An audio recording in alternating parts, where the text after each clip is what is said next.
Hello, welcome to day 98 of my art development series. If this is your first time here, my name is Angela Wren, and I'm an artist that's kind of doing a series where I document my everyday art practice. So I noticed there's a lot of content on YouTube talking about how to do certain aspects of art, like let's say how to draw the portrait or how to draw the figure, but not enough content that's just kind of talking about that everyday practice of doing the discipline, doing the art, and kind of making progress in that way. And so today I wanted to talk about something that is like super fundamental to growing yourself as an artist, which is that of the master copy. So I've actually been doing a series of master copies. I believe I just did one in the video yesterday and maybe even 2 days before that. And today I'm doing a master copy of an artist named Ben Young, who is an instructor or was an instructor at the Watts Atelier. Which is an atelier that's in California that's really just known for producing some of the top quality artists. And they just have a really, really great style of teaching and a really great style of making art. But in this particular master study, it's actually a full figure by Ben Young, but what I wanted to kind of focus on was the portrait. So it's kind of important to note that likely when he was drawing this, the portrait was just one piece of an entire figure that he was working on in most likely like a 3 or 4 hour session, because that's generally how they practice at Watts Atelier. And so, you know, the master copy, the master study is something that's like kind of fundamental in all modern art practices.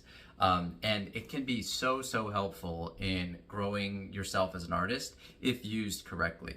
So what do I mean by that? So for me, for myself, I've noticed that the way to not do a master study or a master copy of any kind is to just emphasize that last word of just copying and just trying to copy the artist as faithfully as you can. There's of course always some value in that because you're at least sitting down to draw, you're at least sitting down to practice, and you're still kind of, you know, at least having a communication of art. But that's really not the best use of time. If you're going to take the time to do the master study and, you know, find a piece that you will want to copy from, there is, in my opinion, better approaches and better mentalities. So what are some of these elements? So there's a couple of them. So the first one is, I think it's important to understand what you want to learn from this particular master copy. What is it that you're drawn to about this particular piece that you think is worth replicating? Is it something about the composition? Is it something about the colors? Is it something about the texture? In this case, I was looking at something very specific. So right now I'm beginning to explore kind of the use of a new medium, which is that I'm using the charcoal, Conte à Paris charcoal pencils on newsprint paper. And I happen to know that this exact combination of mediums is used often by Watts Atelier and was used by Ben Young to create this image. So what I'm trying to actually do is see how he controls the medium. What does he kind of do to try and get, you know, different values, different edges, different line quality. And wherever I can, I try and copy exactly the type of stroke that he made and try and understand, was this made with the tip of the pencil? Was this made with the side of the pencil? There were even areas like, for example, on the side of the nose where I'm even struggling a little bit to understand how he got that value. It would be amazing to watch him do the drawing, but instead what I kind of did is just tried a few different things to see if I could explore and try and figure out on my own his approach for kind of creating that kind of value. But what I'm really trying to understand is, how does he approach the medium? What are his thoughts on the medium? So that, in my opinion, is like the first most fundamental thing that you can do for getting the most out of taking the time for a master study. The second, which is related to what I was going to say, is in theory you should try and work the same way as the person that you're copying. So for example, I've done many master studies of oil paintings that I'll do them in pencil. If I'm focused on something like the composition or the construction, that's okay, because I can still kind of understand and learn about and capture the composition using a pencil. But the reality is, in general, like, it's probably best if I were to actually take the time to do the master copy as an oil painting if I'm copying an oil painting. So I know it's not something you might want to be able to do or can do every time, 100% of the time, but when you can, it's infinitely better, because you'll kind of be able to understand deeper the this aspect of what the artist was trying to do. Which leads me into the third thing. And this is actually an idea that I first heard from the artist Cesar Santos, who actually has a YouTube channel, who does some really incredible work.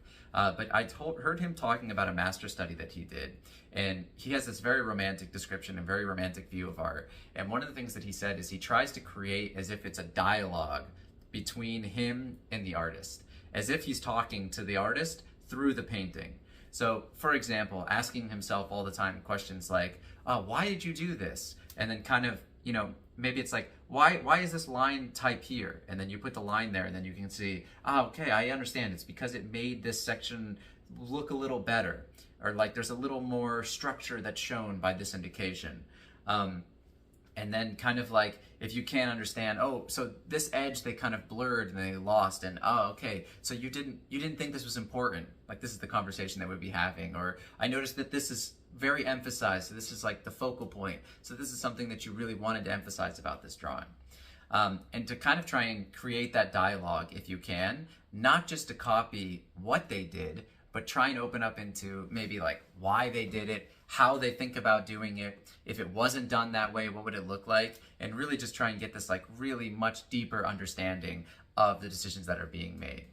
And in my opinion, if you can capture those three things, you can really have a strong master study or a strong master copy. And that's what I tried to do in this drawing. So I'm using the same medium. I was really trying to focus on, so for me it was like value. I was really trying to understand how to work with the values. And I tried to open up that dialogue with Ben a little bit, saying, okay, why did you make this particular value choice? Why are you leaving these edges lost? Oh, okay, like kind of understanding some things. So actually I can give a very specific example. So on the right side of the drawing or the left side of the portrait, there's this really nice, you can actually see along the whole side of the face how the way like the hardness and the softness and the lostness of the edges are used. They're all different, right? You have soft at the bottom, you kind of get a lost edge here, there's even like a little disconnect, and then a hard edge here.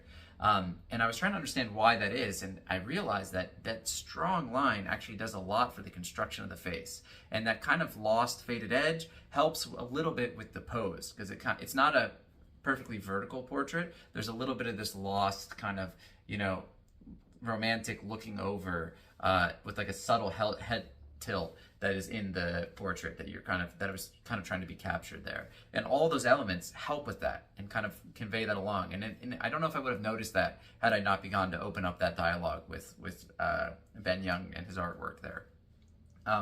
Just some final thoughts on my own master copy. This is actually not probably my favorite drawing that I've done. I, in general, hate the subtle head tilt in terms of drawing it. I think it's like so beautiful when it's in a reference, and I think it kind of has that, just that subtle head tilt. It's a subtle gesture with so much meaning and so much romanticism to it, and I really love it. But for drawing it, it's something that I struggle with so much. And I think I did struggle a little bit with this. There's certain elements of it that I captured, but I think I kind of flattened the face a bit too much, and I think I brought in the shadow. I think I brought it in too much, and that's kind of creating this like weird distortion in the image. But anyway, I haven't said this in a while, but I used to talk about this all the time. The enlightened artist does not judge a drawing practice section by the quality of the drawing. I don't care that if I made a good or a bad drawing. Of course, you're always hoping for a good drawing. That's human, right? But ideally, you're separating yourself from that. Instead, what I'm trying to see is, did I accomplish what I was trying to accomplish? Which is, did I extract these three things that I wanted from, like one thing in particular was about understanding better how to use this medium, how to use value with this medium. Did I extract that from my training session? The next time that I go to do this, will I be better with value than this time? And the answer there is yes. So in that case, it's like a huge success. And everything else shouldn't matter, even if I didn't perfectly capture that subtle head tilt. That's kind of irrelevant. What's relevant is that I accomplished what I set out to practice in this session. This is a sketchbook session. This is not I'm not creating a piece that's going to be submitted to a gallery or anything like that. I'm just in my own apartment, in my own little studio space, kind of drawing and trying to understand better and learn a little bit about my art practice and what I can learn from Ben Young's art practice. And that's everything for today. Hope this inspired you to draw, or maybe try a master study or a master copy if you haven't. And I will see you tomorrow for day number 99, closing in on 100.